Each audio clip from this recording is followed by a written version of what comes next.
नमस्कार साथियों। सॉरी, यहाँ से करना था। नमस्कार साथियों, शिक्षा शास्त्र की एक और क्लास में आप सभी का स्वागत करता हूँ। मेरा नाम है अनिकेत। चैनल पर जितने भी लोग नए हैं, चैनल को जरूर लाइक सब्सक्राइब शेयर करें, क्योंकि इस पर शिक्षा शास्त्र विषय से जुड़ा टॉपिक रेगुलर अपडेट होता है। तो हम लोगों ने लास्ट क्लास में यूनिट 3 कंप्लीट कर लिया। हाँ, उसका पीडीएफ भेजना भूल गया, तो जब ये वीडियो अपलोड होगी उसी समय इसका यूनिट 3 का प्रॉपर आपको पीडीएफ मिल जाएगा। जिसमें हम लोगों ने क्या किया था कि हायर एजुकेशन का जो था हिस्टोरिकल बैकग्राउंड देखा था। ठीक है, किसका देखा था हम लोगों ने? हायर एजुकेशन का।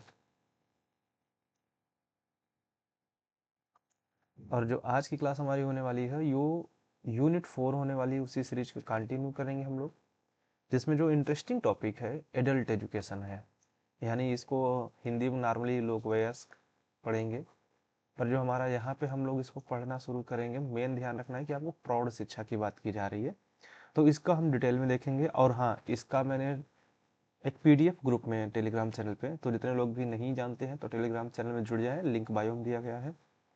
वहाँ आपको एक पीडीएफ शेयर किया गया जो हिंदी इंग्लिश दोनों मीडियम में है। तो शेयर करने का माध्यम ये है कि वो 40-45 पेज का पीडीएफ है। अब उतना क्लास में नहीं पढ़ाया जा सकता, अगर उसके हिसाब से पढ़ाने लग जाऊँ तो 4 से 5 दिन सिर्फ इसका मैं टॉपिक और मीनिंग और हिस्टोरिकल बैकग्राउंड पे ही रह जाऊंगा। तो इसीलिए वो पीडीएफ आपको प्रोवाइड करा दिया गया है, और उसी पीडीएफ का एक समरी टाइप का आपको यहाँ पे आज क्लास में दिया जा रहा है, जो आपको अंडरस्टैंड करने में मदद करेगा कि एडल्ट एजुकेशन का कॉन्सेप्ट क्या है। ठीक, तो हम बात करते हैं भारत में। अब इसकी हम सीधे मीनिंग लेते हैं, तो ये होता है कि एक तरह से कि adult education mean education provide to adults who missed formal schooling, it including literacy, numeracy, life skills, vocational skills and social awareness.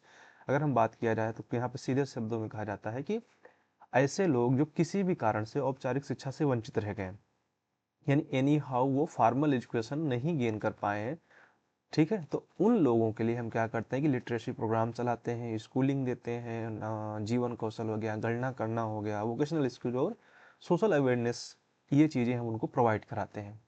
और आगे जब आप इसको डिटेल में पढ़ेंगे तो एक कमीशन आते हैं, तो वहाँ पे इस चीज़ का ना एज सबसे बड़ा ध्यान देना, एज एक डिसाइड किया जाता है। ऐसा नहीं कि आप जिंदगी भर प्राउड रहेंगे। ठीक है, तो इसका जो मोस्टली एज चलता है, माना जाता है कि 15 से 35 साल की एज के बीच में जो लोग एजुकेशन नहीं ले पाए, उनके लिए था ये प्रोग्राम चलाए गए थे।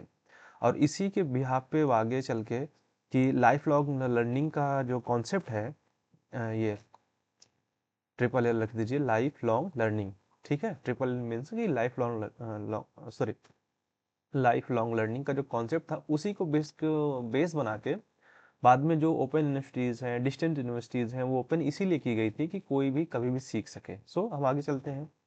तो इसका जो नेचर होता है कि लाइफ लॉन्ग लर्निंग ओरिएंटेड होता है, जो भी मैं बता रहा हूँ कि जीवन भर शिक्षा होता है, नीड बेस्ड एंड फ्लेक्सिबल होती है, और linked with daily life work है। ठीक है, अब ये क्या होता है कि आजीवन सीखने पे आधारित है, आपकी आवश्यकता पे है कि आपको क्या सीखना है, और आप डेली रूटीन से ये जुड़ा होता है, डेली वर्क से भी, कि आपके जो डेली आप लाइफ टाइम अपनी जी रहे हैं, जो काम कर रहे हैं, वो भी आपका इफेक्टिव इसकी वजह से नहीं होगा। अब इसके पर्पज क्या थे इसको देने का, कि भाई एडल्ट एजुकेशन क्यों प्रोवाइड कराया जाए, तो सबसे पहला था कि रिमूव इलिटरेसी, भाई निरक्षरता को हमें समाप्त करना था, साक्षरता बढ़ाना था हमें। ठीक है, फिर डेवलप फंक्शनल स्किल, यानी जो कार्यात्मक स्किल्स है, कोई कौशल एक तरह से समझ लो कि उनमें ये विकसित करना था। फिर create social and political awareness, और empower women and weaker section, कह सकते हो कि सामाजिक और राजनीतिक जागरूकता देनी थी। महिला एवं कमजोर वर्गों को भी क्या करना था, हमें मजबूत करना था। तो ये इसका मुख्य मेजर कह सकते हो ऑब्जेक्टिव थे कि हाँ, हम एडल्ट एजुकेशन क्यों दें। देखो, सिर्फ ये नहीं था कि आपको सिर्फ शिक्षित करना है, और भी पर्पज थे, तो वो उन्हीं में से एक है। अब हम सीधे आ जाते हैं अपने मेन टॉपिक पे कि अगर हम प्री इंडिपेंडेंस की बात करें, यानी स्वतंत्रता के पूर्व का टाइम जो था, ठीक, तो उसमें क्या था कि नाइट स्कूल के कॉन्सेप्ट थे, जेल स्कूल थे, started during the British period, adult education many voluntaries थी, रोल ऑफ स्कूल्स और परफॉर्म्स एनजीओज।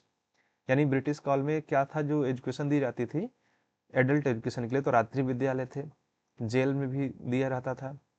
वयस्क शिक्षा क्या था कि मैनली सॉरी स्वैच्छिक प्रयासों पे आधारित थी, कि जो आप खुद से करते हैं, जैसे होता है कि आप समय है आपके पास, तो आपने डेली 1 घंटे क्लास लगा दी, बच्चों को ट्यूशन फ्री में दे दिया, या तो फिर जो हमारे सोशल रिफॉर्मर्स थे, ठीक है, उनके द्वारा दी जा रही थी।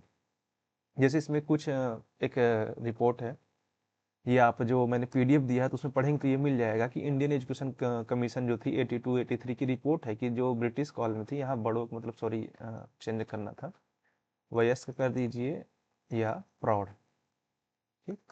तो इनके लिए नाइट स्कूल ग्रांट देने के लिए कुछ फाइनेंशियल चीज़ें की गई थी, और उस समय जब अगर करंट सिचुएशन की बात की जाए ब्रिटिश टाइम में, तो 134 नाइट स्कूल थे जिसमें 3919 लोग पढ़ते थे। इसके अलावा जैसे प्रेसिडेंसी के सदर्न डिवीजन में 213 नाइट स्कूल थे जिसमें से 4962 लोग पढ़ते थे।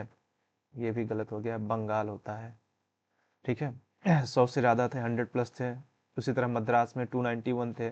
तो ये एक समरी ऑफ डेटा है कि ऐसे थे डेटा जहाँ पे स्वतंत्रता पूर्व यानी प्री इंडिपेंडेंस डे पे, सॉरी डे बोल दे रहे हैं, प्री इंडिपेंडेंस पीरियड के दौरान आपको, सॉरी मतलब उस समय की जो जनरेशन थी उनको एडल्ट एजुकेशन प्रोवाइड कराई जाती थी। अब अगर, अरे ये सेट नहीं हुआ, कोई बात नहीं, ये इंग्लिश वर्जन है उसका। हम बात कर लेते हैं आफ्टर फ्रीडम, या कह सकते हैं कि पोस्ट इंडिपेंडेंस पीरियड।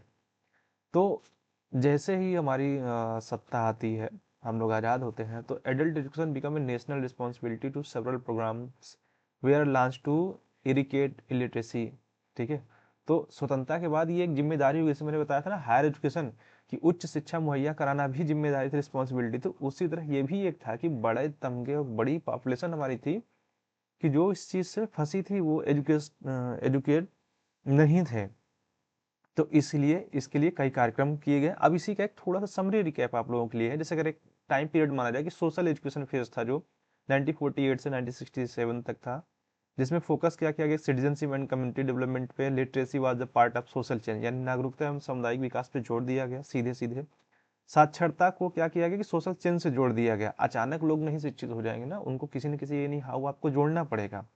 अरे बच्चा पहले दिन स्कूल थोड़ी चला जाता है, उसे लाड़ दुलार पिलार के बच्चों चलो टॉफी मिलेगी, इनाम मिलेगा, तो क्या होता है कि लाड़ प्यार दुलार से उसको हम भेजते हैं। तो उसी तरह यहाँ पे भी एजुकेशन देने के लिए प्रयास किए गए हैं। जैसे फिर इसी में आता है कि नेशनल एडल्ट एजुकेशन प्रोग्राम 1978-87 के भी फिर राष्ट्रीय स्तर पर कार्यक्रम किए गए, जिसमें से एक कमेटी पहला राष्ट्रीय स्तर का कार्यक्रम बनता है। इसका जो मेन पर्पस था कि लिटरेसी अवेयरनेस और फंक्शनलिटी, यानी आपको साक्षर बनाना था, जागरूक बनाना था, और आपके अंदर स्किल्स डेवलपमेंट करनी थी। अब अगर हम बात करते हैं नेशनल लिटरेसी मिशन 98, हाँ इसको आगे हम लोग डिटेल में पढ़ेंगे क्योंकि आपके नेक्स्ट, अभी हम पहले टॉपिक पे चल रहे हैं। इसके बाद एक सेकंड टॉपिक यही है ही जो आपके यूनिट 4 का है, तो इसको हम लोग वहाँ पे डिटेल में पढ़ लेंगे। यहाँ हमने 60 में रखा है। तो इसका क्या था कि ये संपूर्ण साक्षरता अभियान को टारगेट करता है, और इसका जो फोकस था मेनली एससी एसटी और वुमेन्स थी। फिर अगर हम साक्षर भारत प्रोग्राम की बात कर लेते हैं, 2009 में आया था। तो ये वयस्क महिला साक्षरता पर विशेष जोर दिया गया था, जिसमें से क्या था वही उनकी basics literacy skills development and continuing education, यानी साक्षरता यानी कोई स्किल्स डेवलपमेंट करना और सतत शिक्षा प्रोवाइड कराना। इसके बाद क्या रहता है कि इम्पोर्टेंस, हम इसकी बात कर लेते हैं।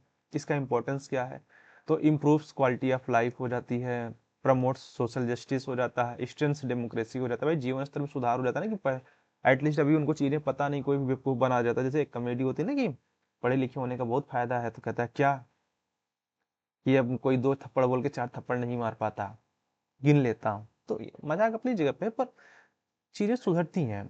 सोशल जस्टिस, अब आपके पास क्या क्या अधिकार है अगर आप पढ़े लिखे ही नहीं है, ला क्या है, कानून क्या है, संविधान क्या है, तो आपको कैसे पता चलेगा।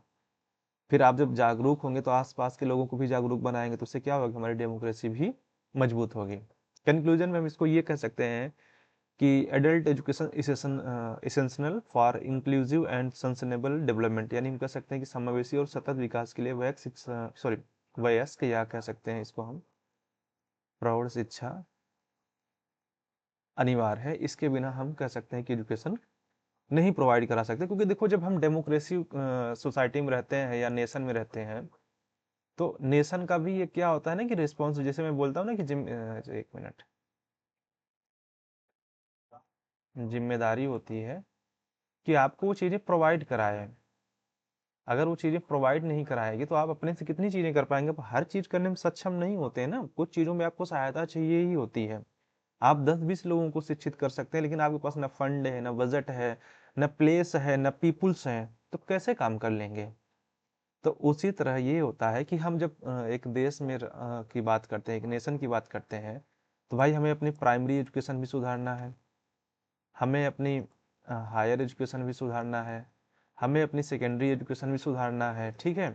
इसमें भी हमें ये ध्यान देना है कि कोई कैटेगरी छूटने ना पाए, चाहे जनरल हो, चाहे ओबीसी हो, चाहे एससी हो, चाहे एसटी हो, चाहे सिर्फ हम वुमेन विशेष की बात कर लें, चाहे या हम बात कर दें अपने एडल्ट एजुकेशन की, कि कोई वर्ग ये न कहने पाए कि हाँ हमारे लिए कोई प्रावधान नहीं या हमारे लिए शिक्षा के प्रयास नहीं किए गए। तो ये गवर्नमेंट की जिम्मेदारी होती है, ठीक है। तो उसी तरह ये आपकी भी रिस्पॉन्सिबिलिटी है कि अगर आपको चीज़ों को पता है तो आप दूसरों को प्रोवाइड कराएं, और खासकर वो चीज़ें तो बिल्कुल दीजिए जो फ्री मिल रही है, जैसे कि ये क्लास एकदम फ्री है। बस आप अपने अंगूठे का सपोर्ट दिखाइए, इसे लाइक शेयर सब्सक्राइब कराइए, बाकी आपको कंटेंट मिलता रहेगा। और हाँ, क्लास अपलोड होते ही ये पीडीएफ और यूनिट 3 का भी कंप्लीट पीडीएफ आपको प्रोवाइड करा दिया जाएगा। तो जितने भी लोग इसको देख रहे हैं, इसको ज़्यादा से ज़्यादा लाइक शेयर सपोर्ट करें, सब्सक्राइब करें, क्योंकि ये टू वे प्रोसेस है। आपके बिना हम नहीं, हमारे बिना आप नहीं, दोनों का होगा ना। आप भी पढ़ रहे हैं, आपको भी कुछ सीख रहे हैं, आपके द्वारा मैं भी कुछ सीख रहा हूँ। सो मिलते हैं आप लोगों से नेक्स्ट क्लास में, तब तक के लिए थैंक यू।